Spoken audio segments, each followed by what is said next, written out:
সে তার লেজ দিয়ে গাছ কেটে ফেলে, তারপর তার মুখ দিয়ে ক্ষেত সেচ করে। এরপর সে নদীতে যায় এবং প্রচুর পানি পান করে। তারপর খেতে ফিরে এসে মুখ দিয়ে পানি স্প্রে করে। এই দিন ডিম থেকে ডাইনোসরের বাচ্চা বের হওয়ার কথা ছিল। তখনই একটা ছোট বোকার মতন ডাইনোসর বের হয়, যার চোখও ঠিক মতো খুলছিল না। তার বাবা সাহস দেওয়ার পর সে ডিম থেকে বাইরে আসে। তার বাকি ভাই বোন যারা জন্ম নিয়েছিল তারা সুস্থ এবং শক্তিশালী ছিল। তারা জন্ম নেওয়ার সাথে সাথে লাফালাফি করতে শুরু করে। কিন্তু জন খুব দুর্বল ও ছোট ছিল। সে ঠিক মতো হাঁটতেও পারছিল না। কয়েক বছরের মধ্যে তার ভাই বোনরা অনেক বড় হয়ে যায়, কিন্তু সে এখনো সেই পিচ্ছিটাই রয়ে গেছে। কেবল কাজ করা ডাইনোসরই এই দেওয়ালে তার হাতের ছাপ দিতে পারে। তাই বড় ভাই মাঠ পরিষ্কার করে দেয় এবং তার বোন ক্ষেত সেচ করে।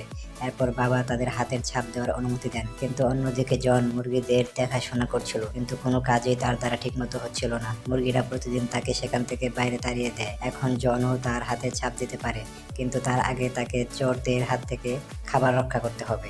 এরপর বাবা তাকে ফাঁদ পাতা শেখান। এখন জন মুখে একটা লাঠি নিয়ে খাবার পাহারা দিতে শুরু করে। তখনই সে দেখে যে ফাঁদে কেউ একজন আটকে গেছে। তাকে দেখে প্রথমে তো সে ভয় পেয়ে যায়, কিন্তু পরে কিছুটা সাহস নিয়ে সে ফাঁদে আটকে থাকা বাচ্চাটিকে ছেড়ে দেয়।